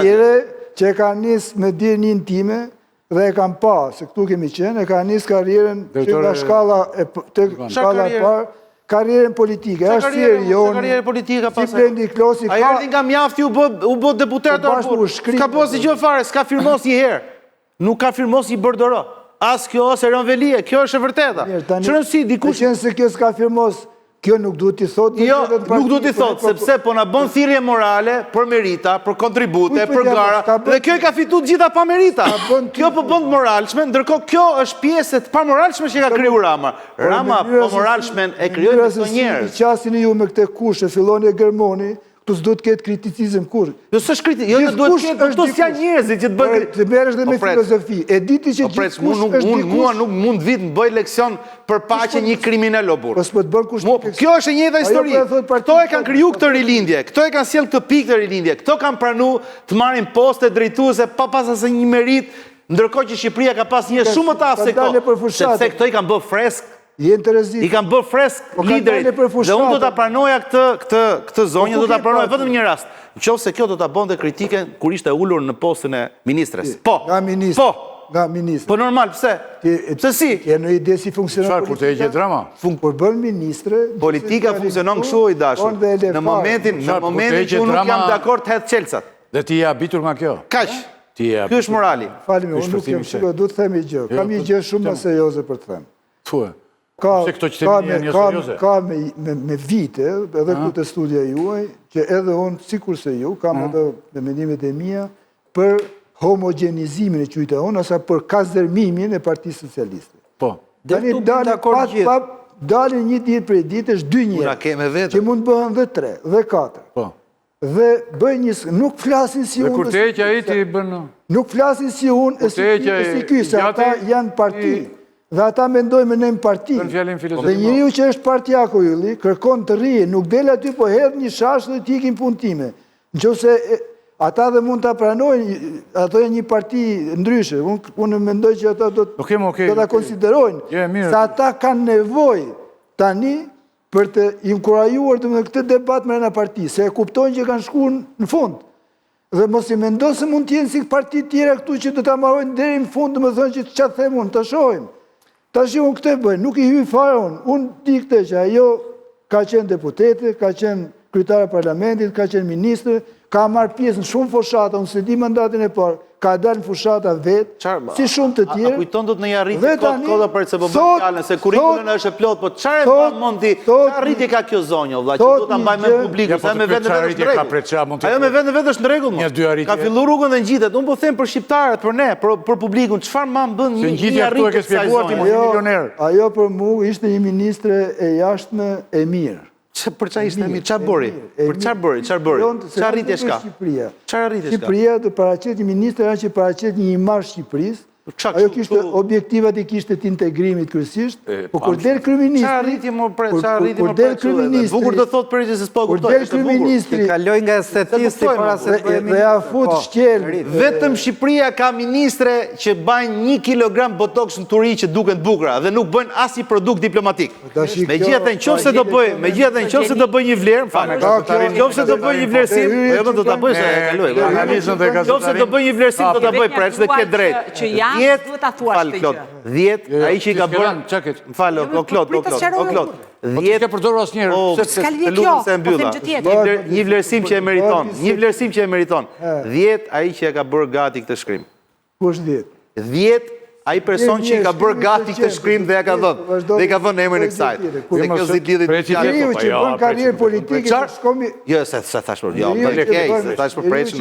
Po ky është fjalimi i bërë preç, bi dakord apo jo? Bile s'ka nevojë ta them, po unë ajo ka qenë postën kur s'e kam taku. Në asnjë postë. Se e diskriminuam to që ndodh. Po flasim për një zonjë dhe diskriminuan zonjën. Kemi këtu. Nuk foli. Merremi si për ndërhyrje që bën njerëzit në ato tash trend botror tani po ti merrem me ato, unë ato.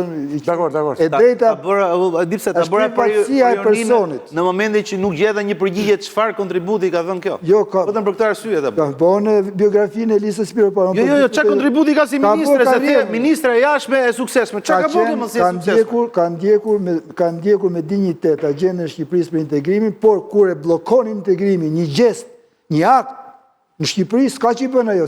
Ta kanë thënë ditë, sigurisht Madeleine Albright nuk mund ta relativizojë dhe nuk mund të evitojë ftohjen e Bashkimit Evropian me qeverinë tonë për shkak të ndryshimit kursit e Tiranës për drejtsinë. Kështu që se hapi kur gojën. Me këtë rast edhe arsyem se e kanë hequr. Dhe kjo se hapi kur gojën. Një grua në Tryezë, urojt mos më merret si xhelozi grash.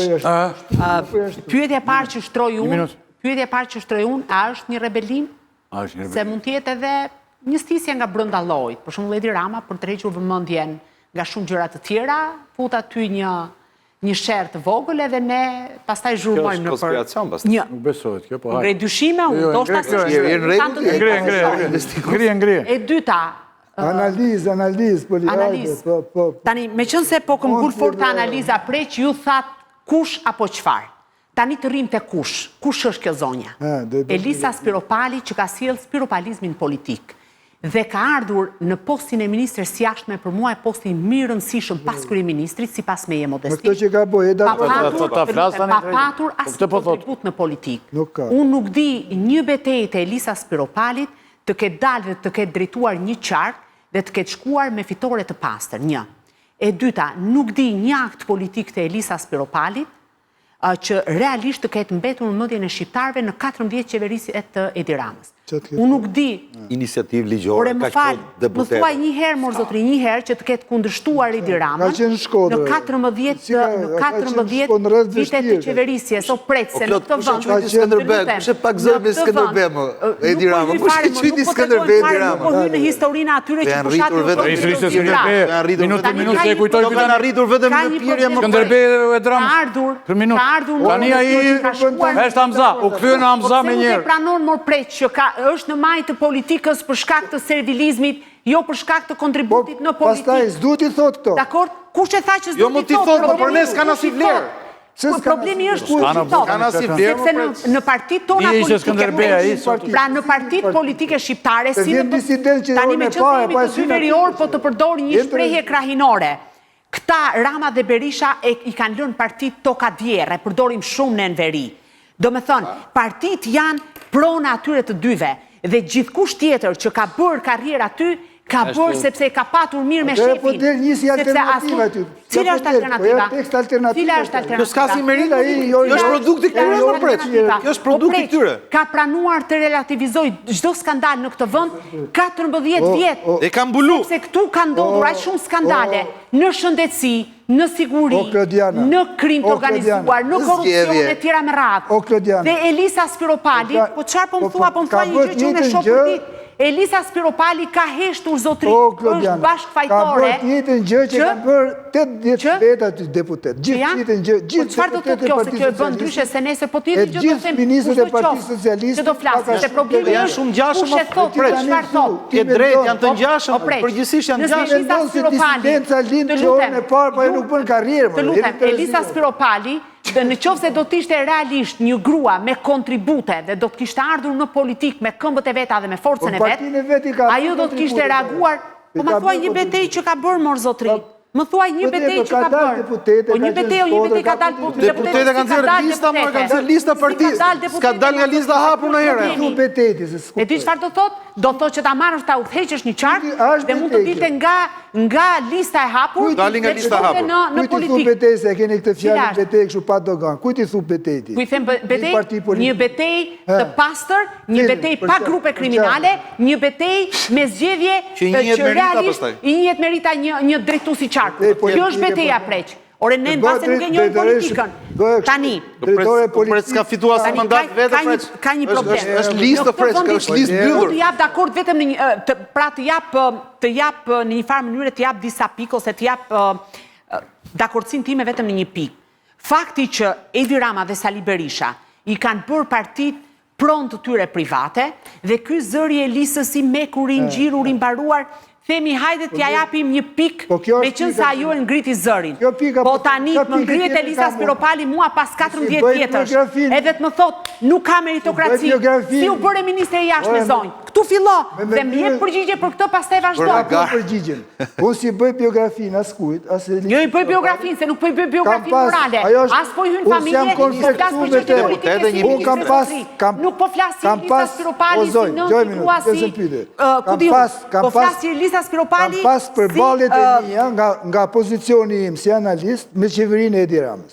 Ka kur ka. Tani se më ndryn mua, po thua gjë tjetër. Po nuk ja pretendoj këtë gjë nga ato që janë aty, se do ishte është ta logjike, kupton. Që pretendoj unë nga ata që janë në partinë e tij, që bëhen deputetë, ministra, që të bëjnë disidencën, që kur hyn aty, po kjo s'ka sens.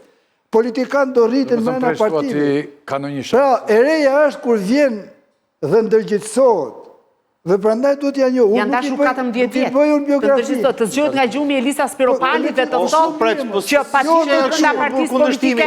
E di pse është Partia Demokratike. Livenci kundërshton presidentin e vet më buri dhe. Livenci është zëvendës president, kundërshton publikisht Trumpin. Ju sigurini që të mos dal kërkush atje. Jo, ne duam që dalin, po nuk janë këto. Po kjo që thoni ju këtë po nuk del nga ky llum, ose këto kanë gatu këtë. Këto e kanë kriju këtë llum. Jo më se ka, nuk janë i gjithë llum. Po çfarë thumë ato që kishin sens i kritik, i preu kokën Edi Rama dhe i zëvendësoi me Spiropalnat. Kjo është e vërteta. Ato socialistë që me të vërtetë ishin zëri kritik brenda, u zëvendësuan me modelin e Spiropalit. Ata nuk e njeh atë historitë. Jo, ti ke paragjykim. Ajo parti ka ardhur fillimisht, edhe kur e ka marrë Rama, e ka marrë duke fut tri. U bashku dhe me të mjaftin. E kishte sens politik.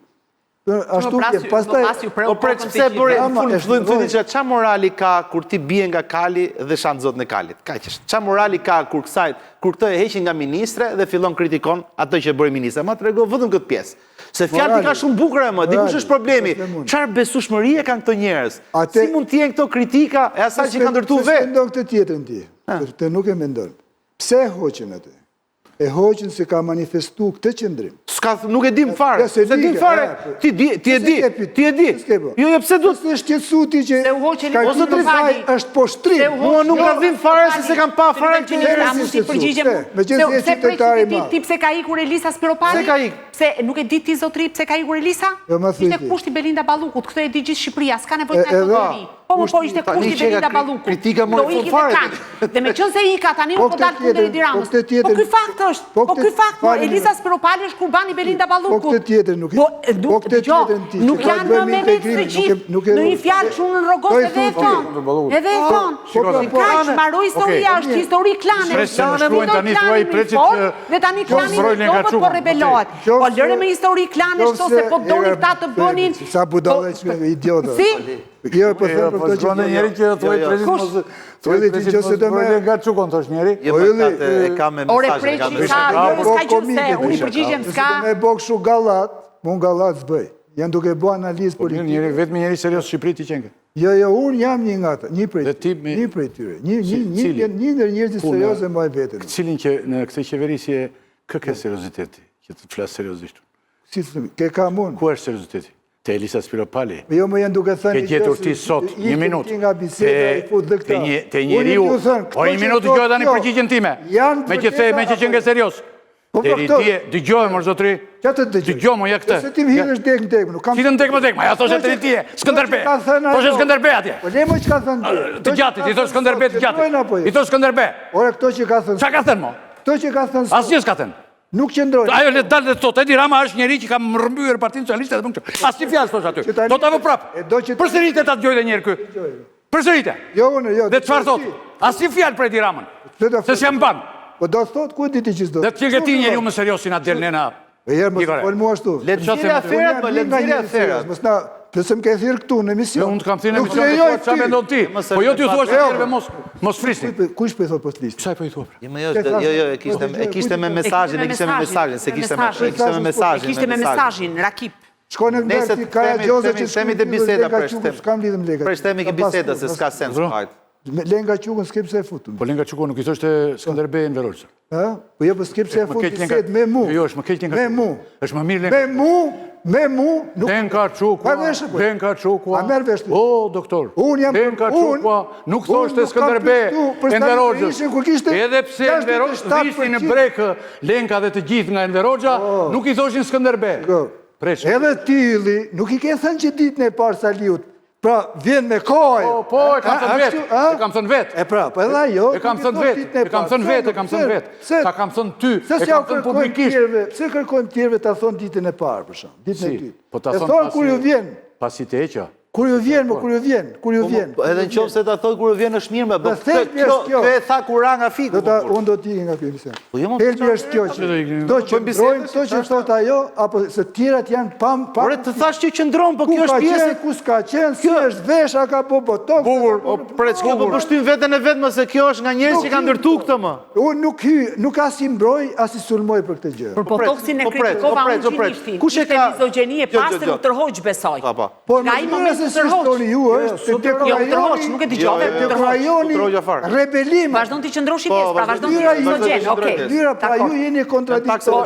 Edhe shani Partinë Socialiste, e qunit mbyllër Edi Ramën, dhe kur del kush kundërti, thoni që pse doli kjo. Po nuk e hap dot kjo më pret, nuk e hap dot kjo më, se kjo është nga ato njerëz që kanë kriju këtë grigj. Po themi pse doli. Po e kanë kriju këtë grigj. Me dum ndodhi ajo më burr. Po nuk e hap. Nuk është kjo. Jo, nuk e bën dot. Nuk e bën kjo. Po këtë po themi më burri dhe atë. Unë nuk e di. Po pres, po këtë po themi më këtë. Kjo Skënderbe më po thot njëri që se ka drejt kjo të gjë thot më. Çështja është që kjo është nga ato njerëz që ka kriju këtë grigj. Alternativat vinë në këtë rrugë gjithmonë, se ne nëse duam të bëjmë diskutim politik, po duhet të më bëj pastaj muhabet. Alternativat në partitë politike kështu vinë, diferencohen gjatë rrugës. Alternativat po pres tash i pak. Krah për krah me shefin. E vazhdojnë, edhe Merci, për një kohë gjatë ka qenë, u diferencu nga Merkeli. Meloni, për një kohë gjatë ka qenë me Fini, me Berlusconin. Kështu ndodhë. Po nuk reagojmë asë e hoqën si ministre, bëj një pyetje të lutem. Zot, Preç, bëj një pyetje? Një pyetje se nuk do rim gjatë. Të lutem, jo, zorim do e mbyllim. Elisa Spiropali ishte drejtoresh doganash, apo jo? Në të njëjtën kohë, ka qenë edhe një zonjë tjetër drejtoresh tatimesh. Di gjë ti zotrit këtë bërë karriera e zonja pasi u largua nga tatime dhe kritikoj Edi Ramën. S'po i thememi se s'ka nevoj t'i bëj reklam kërkujt, po thjesht po të pyes. Në të njëjtën kohë me Elisa Spiropalin, zonja Spiropali ishte drejtoresh doganash, zonja tjetër ishte drejtoresh e përgjithshme e tatimeve. Dhe u largua në të njëjtën kohë. Zonja tatimeve pati disa shkëndija kritikash ndaj zotit Rama. Më thua pak, ka bërë karrierë në politika e zonja, është gjë kundi, të rezulton gjë ty? Se Elisa Spiropali që ndroi në politikë për shkak të lavdeve që i bëri Edi Ramës. Unë nuk diskutoj për këtë gjë. Se ky është diskutimi. Unë kam qenë dakord me kritikat e asaj zonjë, se kam qenë për studio me të, nga herë. E di që ka shku, ka qenë fillim. Ka qenë fillim, prandaj e them që nuk fillon me një herë, ajo ka shku me LSI-n, me Sadion, me drejtën e vetë. Nuk ka rëndësi, po nuk bëri karrierë në politikë. Nuk ka bërë. Pra nuk ajo edhe të këto organet nuk ka shku për mes karrierës politike. Edhe ajo ka ikur më keq në këtë pikpamje. Ka ikur një parti tjetër për të luftuar. Nuk ka rëndësi, unë po flas brenda. Tani Spiro Pali nuk do të bënte që të vëmë karar. Ta mbyllim, Spiro Pali nuk do të bënte asnjë karrierë nëse do të bënte edhe këto që themi ne. Ne jemi gazetarë dhe jemi detyruar, ose kjo është detyra jonë, preç. Por Spiro Pali nuk do të bënte asnjë karrierë, po të bënte të kundërtën. Logjike kjo është. Skënderbeut. Të bënte. Po mos qëndronte te Skënderbeu. Po ja shiko këta tani që ka Spiro Pali është një emër që i njohur tani. Ndërkohë, këta që janë tani, e ke parë tani. Çemra ka në qeverisi, emra. Për shembull deri në fund mandatit ne s'do të mësojmë. Nuk do i mësojmë. Nuk do të mësojmë dot emra. Anonimur. Unë një fjalimi mbaj mend që Shqipëria po mbushet me turistë të huaj fal Edi Ramës që i theu ambasadorit rus hundët në Këshillin e Sigurimit. Gjykoni vetë tani sa mund të bëhet një njeri me këtë mundësi kritike brenda partisë vetë. Ministre jashtë. Po dhe nuk ka mundësi tjetër, e kupton. Këta kështu janë këtu tani të gjithë në hyjmin e atij, ata atje. Çështja pyetja është në këto dy parti, a mund të quhen parti më valla? Ka që është historia. Partia Socialiste a mund të quhet parti? Pas gjithë. Për mu, ajo për mu tani ka marrë tratet e një kazerme, por që po zgjen nga brenda. Dhe është edhe jo. Do të thua ka shans të krijohet një grup armiqësor aty. Jo, armiqësor varet si e trajtojnë, sepse ata ndoshta nxjerrin mësime nga sjellja e Partisë Demokratike me kundërshtarët e vet, dhe ata e bëjnë pjesë debatit.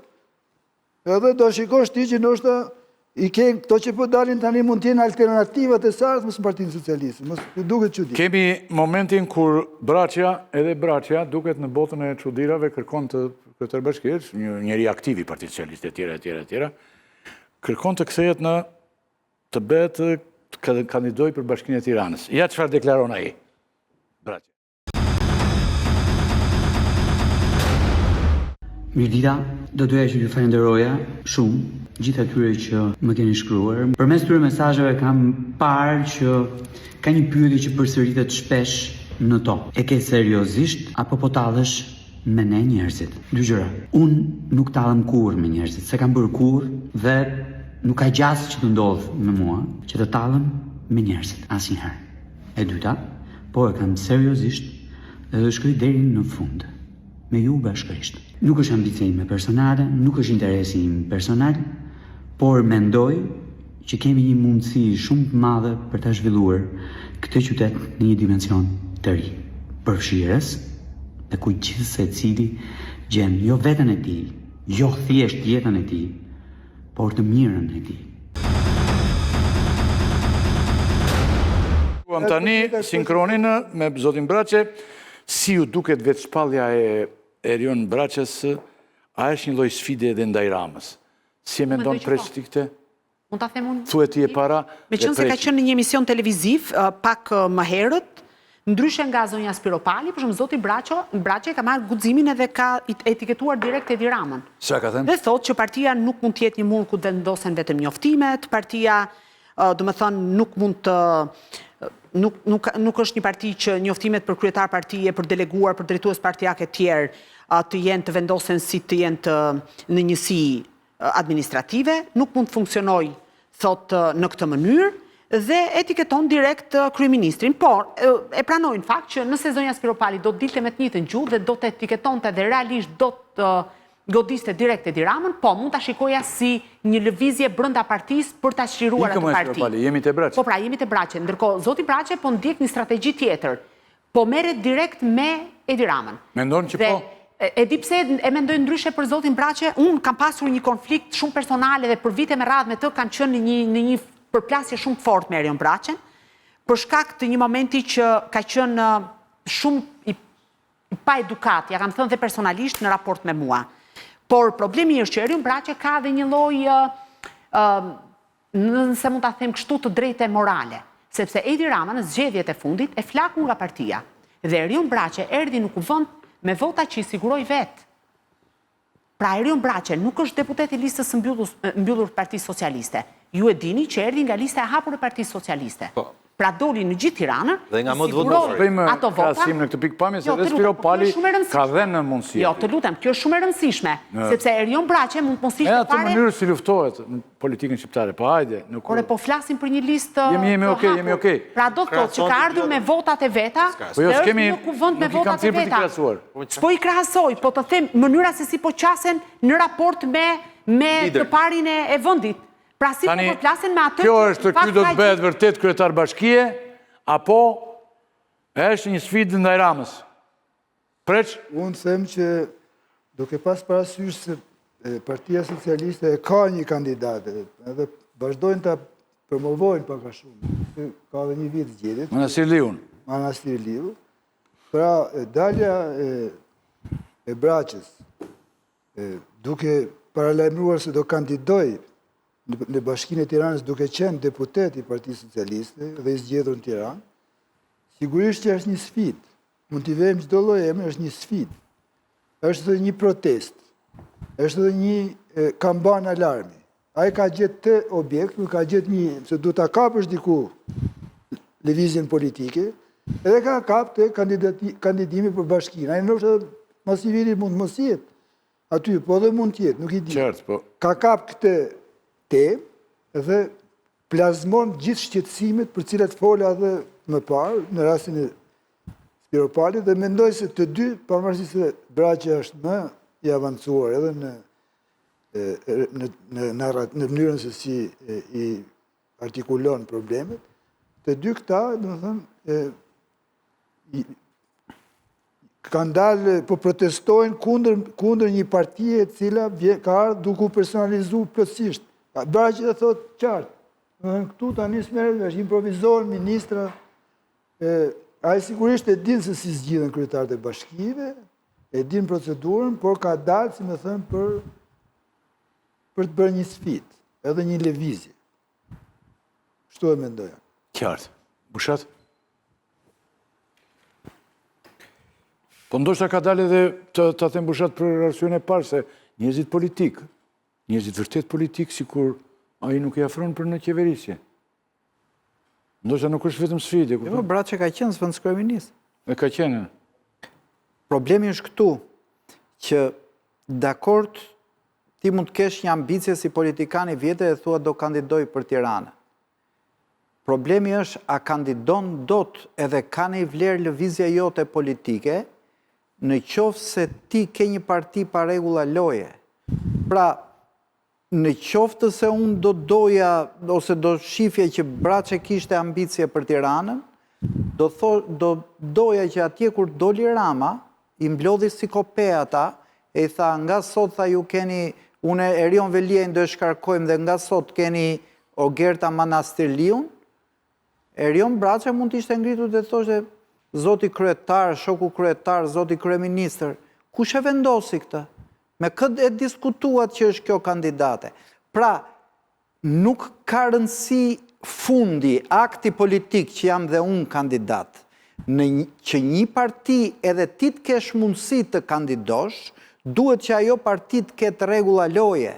Dhe ky është themeli, kjo është gjeneza që një parti mund të normalizohet.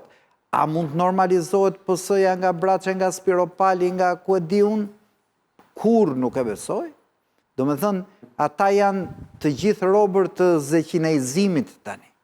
Pra, edhe në njëri që mund t'i shkoj mendja të thot në një fjalë më tepër, do e mbysi turma e zeqinizuar.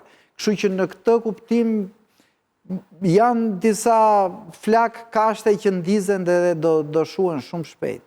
Pra janë shpërthime spontane të ati që ben sot mbyllën nesër. Janë inate momentale, janë, për shembull, unë nuk e di se për para i njiftim çdo detaj të Partisë Socialiste se që një parti më e hapur, më me gare, tjerë.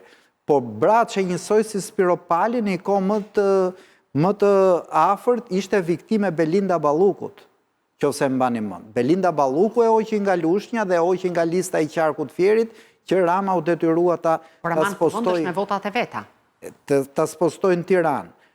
Në këtë kuptim, është një lëvizje se vërtet do Tiranën, apo thot erdhi koha e akmarrjes ndaj klanit Balluku, nuk e di dhe as nuk i hy, sepse ne duhet ta shohim nga interesi publik dhe nga interesi publik këta njerëz janë edhe sikur t'jenë idealisht të shkëlqyer, janë të paaftë dhe të pafuqishëm të lëvizin qoftë edhe incentim drejt demokratizimit Partinë Socialiste. Është një kufom që nuk mund të ringjallet më PS-ja njësoj si PD-ja. Është një kufom që nuk mund të ringjallet, thot dy partit, pra, thot Bushati, nuk mund të quhen ende parti, më parti. Tani, a ka ndonjë shansë, po mirë Rama për shembull është njëri që e kthen gjën, mund ta kandidojë Braçën? Ka ndonjë shansë mendoni? Si për Tiranën? Që t'i ketë shkuar Braçës në mend para Ramës që të kandidojë dhe Rama ta ndjeki pas? Nuk ndodh, kur. Never. Kur. Harroa. Kur, çfarë? Nuk ndodh kjo gjë. E ul kokën Skënderbeu, çfarë flet? Po, a ka mbështetje Braçe në bazën e PS-s, e tha në një farë mënyrë që ka marrë votat e veta, tha Lala. Ashtu mendoj, ndoshta gabim, po. A mund t'i prish punë PS-s nëse kandidon si i pavarur? Se në rastet kur deli i pavarur e kështu për shembull, partia e majse blidet fort, shtrëngon radhët, bëhet me çelikt. Si Irani që është bashkuar. Fort, tani Irani po binte. Blidhet garda. Po binte vetë. Blidhet garda. Blidhet garda dhe... Jo, si pavarur nuk besoj që zoti Braçe fiton. Si mendoni këtë dhe ti? Jo, ta e dëmton apo jo? Kjo ishte pyetje. Dhe nuk mendoj as që e dëmton. Domethënë, a ka mbështetje Braçe në bazë dhe nëse deli pavarur, s'do Rama, për shembull nuk e. Që konstatoj unë, se ne jetojmë me njëri tjetrin, do se vendi i vogël Shqipëria, gjithë njohim demokratë socialistë, nga të gjitha krahët. Unë konstatoj se ka një frym që po përhapet gjithnjë më shumë në Partinë Socialiste që nuk pajtohen tashmë me mënyrën se si e drejton qeverinë dhe Partinë Edi Rama, që tani ai është vetë zotë vetë shkop. Ka shumë, edhe kur vim në misionet tuja, edhe në tjerën e na shkruajnë, shumë njerëz, që janë socialistë bile dhe janë dhe deputet. Por, si të gjithë politikanët presin momentin për të reaguar, dhe nuk mund të bjen murit me kokë, sepse flasim ne ose tjerë si ne kështu. Presin momentin e përshtatshëm. Tani, Braçe, për mendimin tim, ka shumë shtetje. Natyrisht, nuk ka sa Edi Rama sot, për shembull. Natyrisht. Po mbështetja kështu fillon. Ka shumë njerëz që mendojnë si ai. Duhet dalë dikush gjithmonë të artikulojë një pakënaqësi, një qëndrime të njerëzve në parti që për nga natyra përpiqen të jenë lojalë me partinë. Nuk është në zakon partitë politike rebelimi permanent. Se s'ka sens. Por pavarësisht preç nga sulmet e brendshme nga përplasjet që kanë, se grupe mund të janë shfaqur dhe aty e të gjitha, problemi thelbësor është që dhe kjo parti nuk është më mirë, domethënë, me gjithë qeverisin e gjatë për shkak të problematikave të opozitës. Ylli, them dhe kjo parti vazhdon qeveris për mendimin tim, dhe them gjithmonë. Se për shembull, edhe rebelimi i Spiropalit në një plan vetëm një sekond lutem, në një plan, edhe i Spiropalit dhe i Braçës, është dhe kjo indirekt subkonscienca, se aty vinë njerëz fare të panjohur, që marrin gradat më të rëndësishme. Po improvizimi që quajmë. Improvizimi dhe kjo është, ndoshta dhe kjo, domethënë, nuk e di. Them këtë gjë që praktikisht sa më shumë rrim pushtet një njeri, apo dhe një parti, paradoksalisht, aq më i mbyllur bëhet, është në fytyrën e vetë politike. Por të shohim, sepse kjo është një parti që ka një histori tjetër. Unë nuk e përjashtoj që kjo parti mund të hapet, e kemi parë, ka pas për lëvizja nano për katharsis, ka qenë dikur. Po, a i shpeshe shqyen të hapse kështu që të talej me veten dhe me ata aty dhe me gjithë. Ka zhvillu debatin, kjo nuk përjashtoj që kjo parti mund të thras menës të ndalet një herë. Të shojmë. S'kemi gjerme. Pozitive është që po dalin njerëz. Këtu e do e vetë theksin, nuk do e hyjmë ma gjatë. Por kam ideni që unë jam të ide e Bushatit që është një me qast. Edhe Fiket. Opinion? Një zë, nuk është lëvizje. Është edhe fiket. Është një zë pas ngjarjeve të fundit. Pas ngjarjeve të fundit, duket një zë, sepse ndryshe do ishte më përpara gjithë ato që thamë. Dhe tani ndërruar të Kjo shikues. lidhet me këto zhvillimit në drejtësi, sepse ata gjithë janë njerëz që kanë kontakte dhe e dinë se çfarë mendojnë partnerët për këto zhvillimit në drejtësi në Shqipëri. Edhe të gjithë shqetësohen për këtë gjë. I ka marrë, i ka futur në votim. Të nderuar të shikues, kjo ishte pjesa e parë. Gjinishi dhe zoti Zogaj do të vjojnë që ndërë me mua, zonja Lala, zoti Bushati, ju falenderoj shumë që ndihmuat në këtë pjesë të rëndësishme të emisionit, një pjesë tjetër mjaft të rëndësishme, në të kalojmë tani në të lufta ku Trump ka kërcënuar shumë rend dhe Iranin, tani shpejt, se ndoshta në redaktorë do më lajmërojnë që ofse ka bërë dhe kërcënim të ri. Të 2 orë që ne ishim në emision, në të këtë bërë kërcënim tjetër, preç, Trumpi, nuk e dim, do në informojnë, dhe ne do flasim për të gjitha problematikat e një lufte e cila po e çon njerëzimin drejt një gjendje mjaft gati katastrofale në shumë pikpamje, por në së pari në atë ekonomike. Publicitet dhe rikthehemi me njerë.